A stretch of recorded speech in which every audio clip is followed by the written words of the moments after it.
It started like any other anniversary.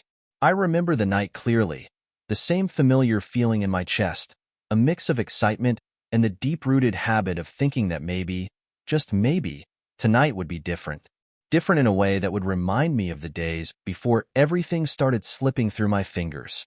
I never thought I'd be sitting here, recounting how I found my wife's dating profile on our anniversary. Not like this. It wasn't like I had been looking for something, anything. But then there it was, right in front of me. A small, almost trivial thing at first, a moment so ordinary it could have passed unnoticed, had I not been, well, not distracted, just a little too curious for my own good. It started with her laptop. Emily always left it open, never hiding it, always leaving her tabs just sitting there. Maybe that was the first mistake, or maybe it was mine.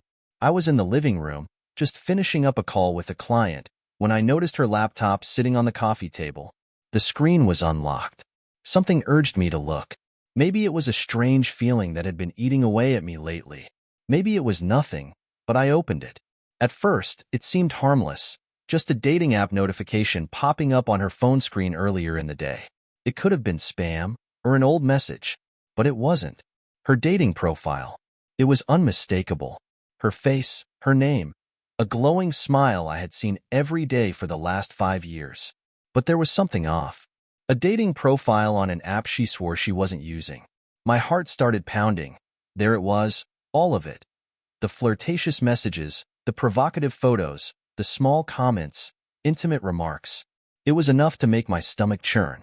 I froze. How did it come to this? How had I not noticed? Had I been so blind to her absence? To the hollow words that started to fill our conversations? I ran my fingers across the screen, reading the messages. My mind was racing, trying to understand, trying to wrap itself around the fact that this wasn't just some mistake. This wasn't a glitch. This was deliberate. But it didn't stop there. As I scrolled further, something caught my eye, a message from a man I didn't recognize.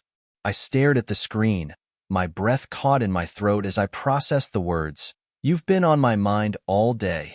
When can we meet again?" The notification had been sent 2 days ago, a date that clashed with what we'd just celebrated as our anniversary dinner. I hadn't seen her for hours. She'd told me she was working late, but here, in front of me, was proof that she had been somewhere else.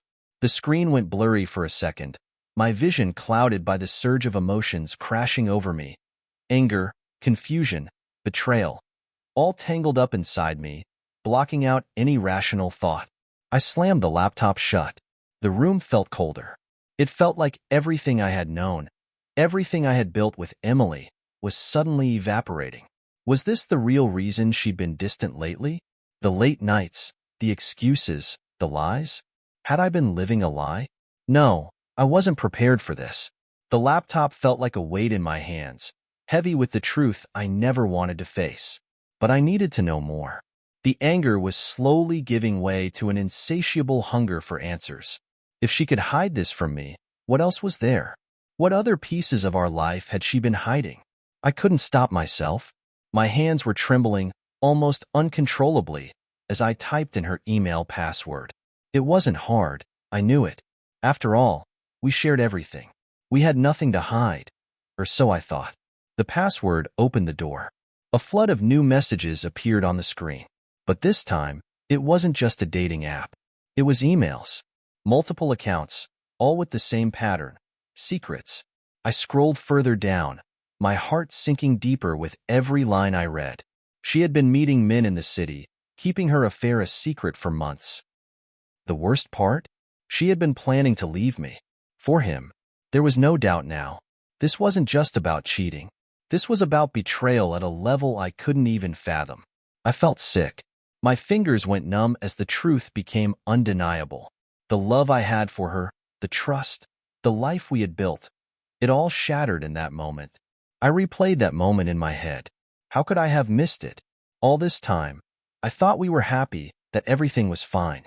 But now, every word she'd said, every promise she'd made, seemed like a lie. But what really made my blood run cold was what I found next. As I opened the encrypted folder, I could hardly breathe. My eyes widened in disbelief as the video file began to play. It was her, Emily, lying in bed with a man I didn't recognize. It was a moment so raw, so intimate, and it was right there on the screen, frozen in time. She had been with him the entire time. The betrayal hit me like a slap in the face. My hands were shaking as I slammed the laptop closed again. I couldn't look at it any longer. I had to confront her. But what was I supposed to say? How could I even look at her knowing everything I had just seen? I didn't know if I wanted to scream, cry, or throw something. Maybe all of it. But there was no going back now. My mind was racing. The anniversary dinner had felt like an eternity ago, yet it had only been a few hours. I had no idea what I was walking into, but whatever it was, I wasn't ready for it. Not like this. This wasn't how I imagined it. I never thought I would be sitting here, alone, replaying every moment of my life with Emily, trying to piece together what had gone wrong. I had spent years building this life with her. How could she have hidden something like this from me? But then, I thought back. I had to. I needed to understand. It wasn't just about what I'd found. It was about why. Why had she done this to us? I remember the first time we met. It wasn't anything extraordinary, just one of those moments that you don't think much about at the time but later realize was the beginning of everything. I was sitting at a coffee shop, trying to finish some work on my laptop. She walked in, her hair tied in a messy bun, wearing a casual shirt, looking like someone who didn't care about the world but somehow still had a presence. Her smile lit up the room, and for a moment, I couldn't take my eyes off her. Emily had that effect. She caught me staring, embarrassing, right? But instead of looking away, she smiled at me, walked over and said, "Need help with that?" I remember laughing nervously, telling her I was fine, just battling some emails. She didn't judge me. She simply sat down across from me, ordered her coffee, and started talking about everything and nothing. I don't even remember half of what she said. What I remember is how comfortable she made me feel, how easily she slipped into my life without me even noticing it. That afternoon, she made the ordinary seem extraordinary. We talked for hours, as if we had known each other forever. By the time we parted ways, I didn't want to let her go. I had never felt that kind of connection before. It wasn't long before we were inseparable. Emily quickly became the center of my world.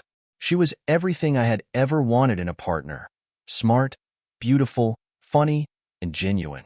She was my equal, my confidant, my partner in crime. We went on spontaneous trips, cooked dinner together, laughed until we cried. There was something so simple, so real about her. She was the kind of person you could rely on without thinking twice. In the early days, we didn't need much. We had each other, and that was enough. We built a life full of memories, of plans for the future, of dreams we shared. I thought we were happy. There was something about the way she looked at me that made me feel seen, heard, understood. I believed in us. I thought we were strong enough to weather anything, even the storms we never saw coming. But maybe that's the problem. Maybe we were so caught up in the idea of perfection that we never saw the cracks forming beneath the surface. Our first anniversary was perfect. I can still picture the night. We had dinner at that little Italian restaurant we both loved, the one with the fairy lights outside. We sat at the same table we had on our first date. The atmosphere was intimate, just the two of us, surrounded by soft music and the comforting hum of other couples celebrating their own moments. I remember thinking, this is it. This is what I want forever. Emily was glowing that night. Her eyes sparkled, and the way she laughed made me feel like the luckiest guy alive. She'd picked out the perfect gift for me, this vintage watch I had been eyeing for months. She had remembered everything. I thought, if we can make it through this, we can make it through anything. We talked about the future, about buying a house, about starting a family. She smiled, and her smile made it all feel possible. In those moments, nothing else mattered. Nothing ever felt as important as us. Our life, our love, everything we had. But was I blind? Or had things just shifted quietly, so imperceptibly that I couldn't see it? As the months went by, the small signs began to slip through the cracks. At first, I didn't notice. Or maybe I didn't want to. Emily became busier with work, and I started to focus more on my own career, pushing our time together to the back burner. I remember late nights when she'd come home late, a little too tired, a little too distant. She'd give me a kiss, but there was something cold about it. Something wasn't right. I ignored it, of course. I told myself that she was just stressed. Work, life, everything. The usual excuses. But the space between us grew larger with every passing day. I remember one evening, not long before our third anniversary. We had dinner plans. Something small, nothing extravagant. But when I got home, she wasn't there. She'd texted to say she was working late. I didn't think much of it. But then, hours passed, and I started to wonder. She never called, never texted again. I spent the night pacing, hoping she was safe. Eventually, she came home, but when I asked her where she'd been, she shrugged it off, telling me she had lost track of time with a colleague. There was the growing distance, the increasing silence. Conversations became more forced. Her smile, once so natural, felt rehearsed. Her laughter wasn't as genuine, and the times we spent together, they became fewer. Every time I brought it up, Emily would dismiss it. "You're overthinking," she'd say. "Everything's fine." But then the lies started to feel heavier. The moments when I couldn't reach her, when she was always busy, or out with friends I never met. She started to hide her phone more, her passwords changing when I asked. There were calls she didn't take in front of me, hurried texts she erased before I could see them. The subtle shifts that screamed something was off. I thought I could fix it. I thought she just needed space, time to adjust. But in the back of my mind, I knew something was wrong. The question lingered, always just out of reach. Why was she pulling away? And still, I didn't know. The small moments of doubt never amounted to much. I told myself that I was being paranoid, that I was overreacting. But now, as I sit here with the weight of her betrayal bearing down on me, I wonder, how did I miss it? How did I miss all the signs? Was I so busy in my own world that I let her slip away? Or had she already decided, long before that anniversary dinner, that she was done with me? I wish I could say I had some grand realization, some moment where the pieces fit together like a puzzle. But the truth is, they didn't.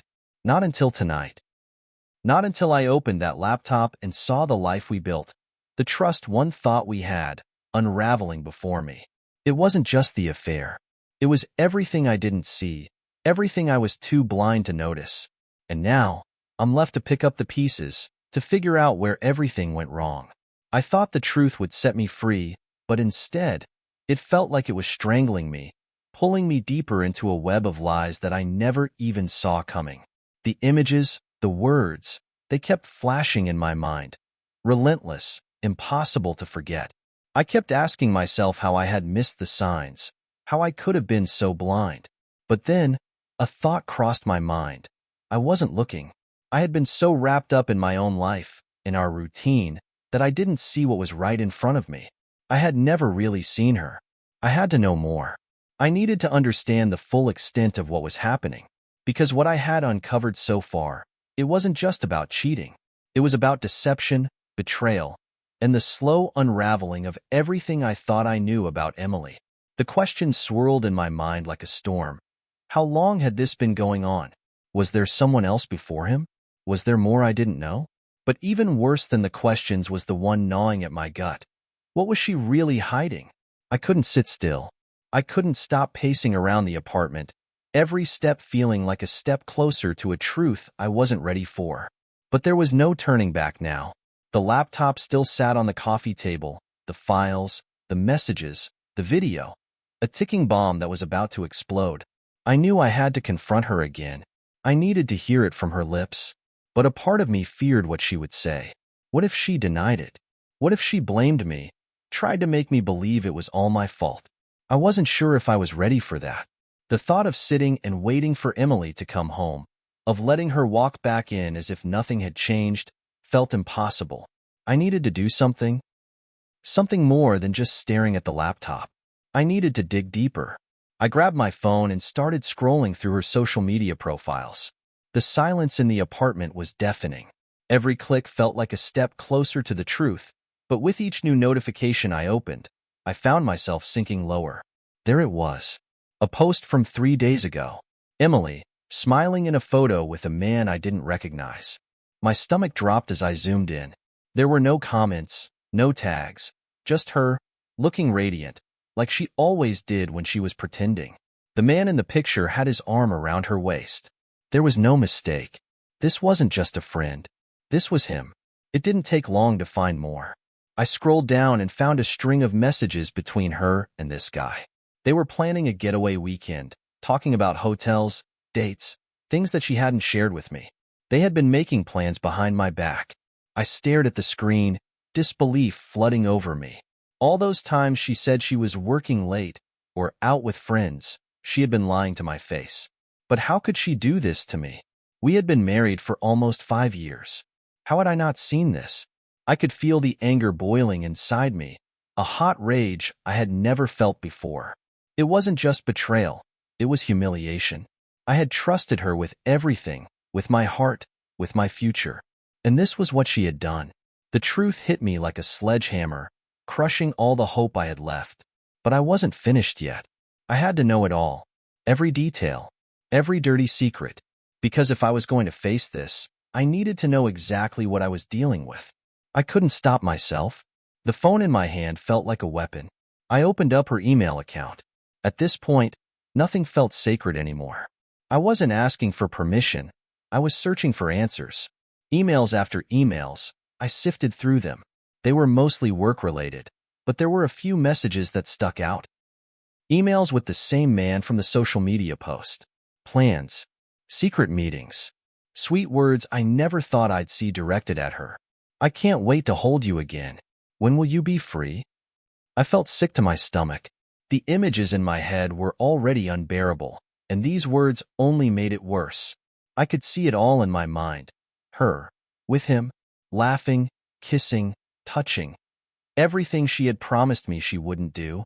And yet here I was, finding the evidence in the cold, impersonal glow of a screen. The questions started piling up. When did this begin? How long had I been walking around with this lie hanging over my head, completely oblivious to it? Emily had always been so good at hiding things. She had an answer for everything, a justification for every missed call, every late night. And I believed her. I had to. I didn't want to see the truth. But now it was all laid bare in front of me, exposed in a way that left no room for denial. I could hear my own heartbeat in my ears as I clicked through the messages, the weight of the situation settling in. I felt like I was suffocating in my own home. I sat down, feeling the walls close in on me. What was I supposed to do now? This wasn't just an affair. This was deception at its core. This was a slow-burning betrayal that had been happening for months, maybe longer. I thought about Emily, the woman I had loved, the woman I had trusted. She was still out there, living her life, completely unaware of what I had uncovered. The rage inside me mixed with a profound sadness. I felt like a fool. I felt like I had wasted years of my life believing in something that wasn't real. I wanted to confront her, to yell at her, demand answers, to make her feel the same emptiness that I felt. But then, another thought crossed my mind. What if she had already made her decision? What if she had already chosen him? I stood up, walking back to the laptop. My hands were shaking as I reopened it, but I wasn't looking for answers anymore. I was looking for a way to make sense of it all, a way to put the pieces together. But the truth was clear now. I was just a part of her past, a chapter she was already ready to close. The feeling of betrayal was so strong, so raw, it felt like it was tearing me apart from the inside. I took a deep breath. The apartment was eerily quiet now, and I realized how alone I truly was. Emily was out there, living a life with someone else. I had been living in a lie. The question that had been gnawing at me from the moment I discovered the truth now seemed inevitable. What happens next? And that's when I realized there was no going back. The truth had been uncovered, and everything that had once seemed certain was now shattered. The game had changed. I wasn't sure how I was going to confront her, how I would ever be able to look her in the eye again. But one thing was clear. I had to confront the truth, and she would have to face it too. I wasn't sure how much more of this I could take. The weight of everything I had uncovered felt like it was dragging me under, drowning me in my own disbelief. Each new piece of information had led to the inevitable, the confrontation. I knew it had to happen, and yet, The closer I got to it, the more I questioned whether I was ready to face the woman I thought I knew. Emily wasn't due home for another couple of hours. That time felt like an eternity. I couldn't just sit there, waiting. The apartment felt suffocating, the silence unbearable. I paced back and forth, each step a countdown to the moment I would finally confront her. What would I say? What could I possibly say that would make any of this make sense? I couldn't stop thinking about everything that had led up to this. Our past, the small moments I had ignored, the trust one had blindly given her. It all seemed so fragile now. The anger inside me twisted, pulling at the edges of my mind. I was furious, yes, but there was something deeper, more painful than anger. It was the betrayal, the feeling of being used, deceived. My mind kept racing through all the times I'd believed her lies, all the excuses I had made for her behavior, all the love I thought we shared. I couldn't do this anymore. I couldn't pretend I didn't know the truth. I grabbed my coat and headed out. I needed space, but I knew I couldn't run forever. I needed to face this head-on. Emily had to know that I knew. She had to face what she had done. When I walked back through the door, it was different. The air felt thick, the weight of what I was about to do pressing down on me. I sat down on the couch and waited, my hands clenched into fists by my sides. Every minute that passed felt like a razor-sharp edge slicing through my resolve. I had no idea how I was going to keep it together when she walked through that door, but I knew I had to. The clock on the wall ticked relentlessly. Every second felt like a lifetime. Then, finally, I heard the door open. Emily stepped inside, her coat in hand, a smile on her face. The same smile I had seen 1,000 times before. The one she always wore when she wanted to hide something. "Hey," she said softly, her voice light, like nothing was wrong, like everything was normal. I could hardly look at her. I didn't say anything at first. I just stared at her, the anger and hurt swirling inside me. How could she stand there, acting like everything was fine when I knew the truth? "Hey," she said again, a little more confused this time, as she looked at me sitting in silence. I didn't want to wait anymore. I couldn't. The words spilled out, sharp and heavy, like daggers piercing the air. "I know," I said, my voice low but firm. The words felt like they were coming from someone else, like this couldn't possibly be my life. But there it was. "I know what you've been doing. I know about him. The messages, the trips, the lies." Emily froze. Her face went pale, and for a moment, there was a flicker of fear in her eyes, fear that she couldn't hide. She opened her mouth, but no words came out at first. Then, after a long pause, she forced a laugh. "Mark," she started, her tone too casual, as though she could talk her way out of it. "I don't know what you're talking about. You must be... You're jumping to conclusions." Her voice was shaking. She was trying to sound confident, but it was clear she had no idea how to handle what was happening. The mask was slipping, and she knew it. "No," I said, cutting her off. "I'm not jumping to conclusions. I've seen the messages. I've seen the photos. I've seen everything. You thought you could keep it hidden from me, but you were wrong. You've been lying to me for months, Emily." Her expression shifted from confusion to guilt, but she quickly masked it. Her voice dropped lower, trying to regain control of the situation. "Mark, please," she said softly, stepping closer. "It's not what you think. You don't understand." "I don't understand?" I repeated, my voice rising. "You think I don't understand? I spent years with you. I trusted you. I gave you everything. And now, I find out that you've been seeing someone else behind my back, planning trips with him, keeping secrets from me. And you have the nerve to stand here and say it's not what I think?" Her eyes filled with tears, but there was no sympathy left inside me. My heart was heavy with hurt, but it was also full of rage. I had loved this woman. I had believed in everything we had, and now it was gone. She was standing there, making excuses, trying to explain away everything she had done. "You don't understand, Mark," she repeated, now pleading, her voice cracking. "I've been lost. I've been feeling neglected, and I didn't know how to fix it. I wasn't getting the attention I needed, and I just made a mistake." "A mistake?" I said, incredulous. "This isn't a mistake, Emily. You didn't just make a mistake. You planned this. You kept it from me. You hurt me." The words stung like a slap, and I could see the fight in her starting to disappear. The tears were no longer the sign of guilt, but the desperation of someone caught in a lie they couldn't escape. "I'm sorry," she whispered, but her apology felt hollow, empty. It was a word, nothing more. My chest tightened. I wanted to scream. I wanted to hurt her the way she had hurt me, to make her feel the depth of my pain. But I didn't. Instead, I stood there, staring at the woman I had shared my life with, the woman who had chosen someone else. I didn't know what to say. The words I needed, "I love you," "I can't forgive you," they didn't come. Instead, all I felt was a growing emptiness that spread like a cold void. For a moment, we just stood there in silence, the weight of the betrayal hanging in the air between us. It was too much. I had no more strength to fight. "Do you love him?" I finally asked, the words leaving my lips in a whisper. Emily didn't answer immediately. She couldn't. She looked down, avoiding my gaze, her shoulders shaking with the quiet sobs she tried to suppress. "I don't know," she admitted, her voice barely above a whisper. "I don't know anymore." And in that moment, I knew. I had already lost her. The words echoed in my mind, louder than anything she could have said. They had been hanging over me since the moment I walked into that room, the moment I saw the truth sitting in front of me like a slap in the face. Emily was still standing there, her face pale, her eyes filled with tears, but it didn't matter anymore. The woman I had loved, the woman I thought I knew, had already walked away. She had made her choice. There was no fight left in me. There was nothing more I could say to change anything. She was gone.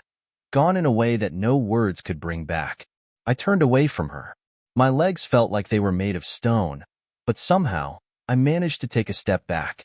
I couldn't look at her anymore. I couldn't bear to see her standing there, crying, apologizing, promising me everything she had already taken from me. It felt like the last thread of hope I had been holding on to was unraveling with every second. I walked out of the room, unable to stay in that space anymore. The apartment that had once felt like home now felt suffocating, as if the walls themselves were closing in on me. I needed air. I needed to breathe. The cold air hit me as I stepped outside. It was sharp, biting, and for a moment, I welcomed it. I needed something to cut through the numbness that had settled over me. I wasn't sure how long I stood there on the balcony, looking out at the city, the noise of the streets below nothing more than a distant hum. How had we gotten here? I thought back to everything. Everything we had been. The dinners, the late-night talks, the dreams we shared. I had believed in every single one of them. I thought we were building something together, something solid. But now it all felt like dust in my hands, slipping through my fingers, impossible to hold on to. I could still hear her voice in my head, the way she tried to explain herself, how she said she was lost, how she said she didn't know anymore. I don't know. Those words rang louder than anything else. She didn't know. After all that time together, after all the promises, all the love, she didn't know. How was I supposed to process that? How was I supposed to believe that everything we'd built was meaningless to her? The betrayal was almost more than I could take. It was a weight on my chest, a crushing, suffocating feeling that made it hard to breathe. The tears that had been holding back, threatening to spill over, finally broke free. But they weren't tears of anger. No, these were tears of grief, of loss. I didn't know how long I stayed outside, but when I finally walked back into the apartment, the silence was deafening. Emily was gone. Had left while I was out there, her things already packed up and taken. She had said her goodbye without a single word, leaving only the emptiness of the place to remind me of what we had lost. I didn't know what to do next. I didn't know how to pick up the pieces. It was as if the ground had been ripped from beneath me, and I was falling, unable to catch myself. I moved through the apartment like a ghost, touching the things that used to mean so much. The pictures on the walls, the framed memories that once felt like proof of everything we had. Now they felt like lies. I found myself staring at our wedding photo. The smile on her face, the happiness in her eyes. It was all so foreign to me now. I ran my fingers over the glass of the frame, wishing I could reach into the past, wishing I could find some answer that would make sense of this all. But it didn't make sense. Nothing about it made sense. I knew I had to make a decision. I had to figure out what to do now. I couldn't keep living in this state of limbo, this fog of confusion and hurt. I wasn't sure if I could ever forgive her. Not for what she had done to me, not for how she had shattered the trust that had been the foundation of our marriage. But even more than that, I didn't know if I could ever love again. Could I ever trust anyone the way I had trusted her? The thought of it made my stomach turn. I wanted to believe that love was still possible, that one day I would find someone who would show me what true partnership felt like. But right now, the idea of letting someone else into my life, into my heart, it felt impossible. The following days blurred together in a haze. I went to work, but everything felt like it was happening to someone else. I moved through life on autopilot, trying to keep up appearances, trying to act normal. But there was nothing normal about any of this. I had conversations with my friends, well-meaning but awkward conversations that offered little more than empty words of sympathy. "I'm sorry, man," they'd say. "She's not worth it. You'll find someone better." But it didn't feel that way. Nothing felt better. All I could feel was the emptiness inside me, the hollow space where my love for Emily had once been. And then there was my family. They had always liked Emily. They had always seen us as the perfect couple, the ones who had it all together. I could barely look my parents in the eye. I didn't want them to see the failure I had become, the man who had trusted his wife completely, only to have it all ripped away. The weight of their disappointment was almost worse than the betrayal itself. But there was one moment, just one, when my brother pulled me aside. He didn't offer the usual platitudes. He didn't say, "You'll move on," or "It'll get better." No, he just looked at me, really looked at me, and said, "You don't have to figure it out all at once, Mark. You don't have to have all the answers now." It was the first time anyone had said that. It felt like someone was finally acknowledging the weight I was carrying. Like for the first time, I didn't have to pretend I was okay. I didn't have to rush to fix it. The days went by slowly. It was a strange feeling, being in the same place but without the same person. I thought about what the future would look like without her. And slowly, I started to realize that I couldn't keep living in the past. I couldn't keep holding on to the memory of what had been. I was broken, but I wasn't beyond repair. I had to move forward, even if it felt impossible. I had to find a way to heal, to start over. And maybe, just maybe, there was hope that one day I would love again. But for now, I had to let go. I had to let go of the woman I thought I knew, and of the life I thought I had. And so, I began. I wasn't sure where I was going, but I knew I couldn't stay where I was. I had to move on, even if the first step felt like walking into the unknown. It was going to be a long journey, but it was mine. And somehow, that made all the difference. The days began to blend together in a way that made it hard to distinguish one from the other. But slowly, I started to breathe again. Not deeply, not easily, but enough to feel like I wasn't drowning anymore.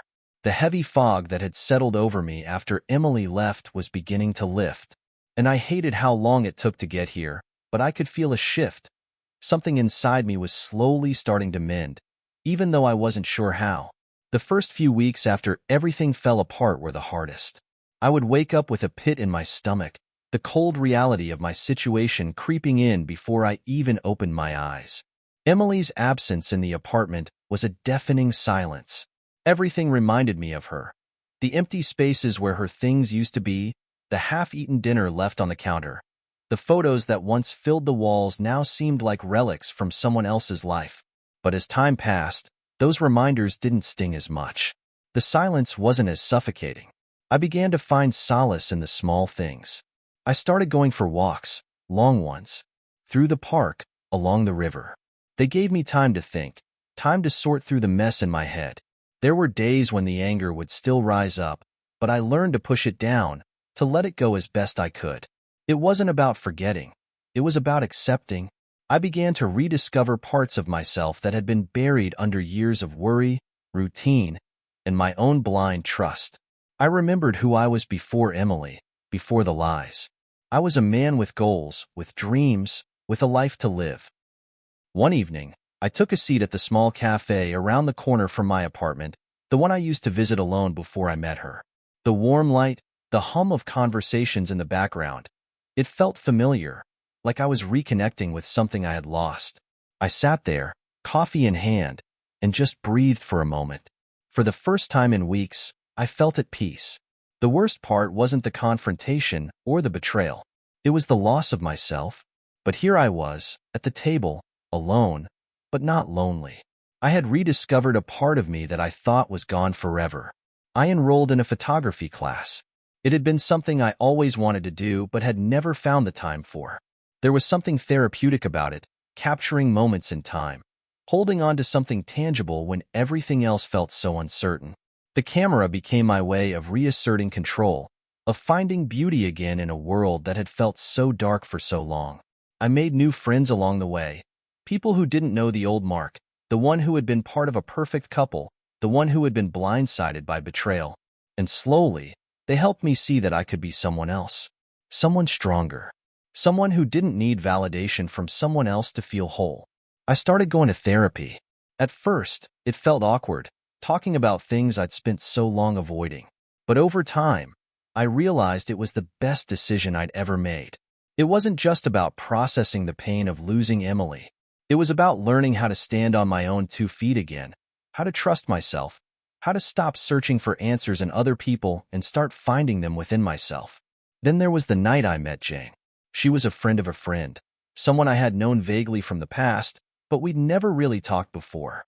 It was a casual dinner at a local restaurant, just a group of people catching up. At first, I wasn't sure what to expect. I had no intentions of jumping into anything, no thoughts of replacing Emily. I was still figuring things out, still recovering. But Jane, she was different. She had this light about her, a kindness in her smile, an ease in her laughter that reminded me of the person I used to be. We talked for hours that night, about everything and nothing. The conversation flowed effortlessly, and for the first time in a long time, I felt like I could be me again. Not the version of me that had been broken by betrayal, but the version who still believed in life, in connection, in the possibility of something good. We exchanged numbers that night, and over the next few weeks, we went on a few dates. Nothing serious, nothing that felt like I was jumping into a relationship to fill some void. We were just two people enjoying each other's company. I didn't need Jane to heal me. I needed to heal on my own first. But with her, I saw something I hadn't seen in a while, the potential for something new. It wasn't about replacing Emily. It wasn't about erasing the past. It was about moving forward, slowly, carefully, and with purpose. I spent months rebuilding my life. I didn't rush. I didn't force myself to be over it all too soon. Some days, the memories of Emily still haunted me. The sting of her betrayal never fully went away, but I was learning how to live with it. And over time, it hurt less. The truth was, I was becoming stronger, more resilient. I was taking back control of my life, piece by piece. I found comfort in the small victories, in finishing a new project at work, in spending time with friends, in rediscovering hobbies I had left behind. One afternoon, I walked by the old cafe where Emily and I had our first date. The memories rushed back, but they no longer held power over me. They were just memories, not chains. I smiled to myself and kept walking. The past had shaped me, but it didn't define me anymore. As the months passed, I realized that I wasn't just surviving, I was living again. I had rediscovered joy in the small things, in the world outside of the pain. There were new opportunities, new experiences waiting for me. And for the first time, I was open to them. Jane and I took things slow, but something was there. An understanding, a genuine connection. Maybe it was too early to tell where it would lead, but that didn't matter. What mattered was that I was no longer holding on to the past. I was embracing the future, one step at a time. It wasn't perfect. It wasn't easy, but it was mine. And somehow, that made all the difference. I could finally breathe again. The weight of Emily's betrayal had lifted, replaced with something new. Hope, strength, and most importantly, the knowledge that I could move on. The road ahead was still uncertain, but for the first time in a long time, I felt ready to walk it. I didn't know where it would take me, but I knew I would be okay. I had found my way back to myself, and that was all I needed. And so, the story doesn't end with heartbreak. It doesn't end with betrayal. It ends with a new beginning. A reminder that no matter how dark the days may get, there's always a path forward. You just have to be brave enough to take the first step.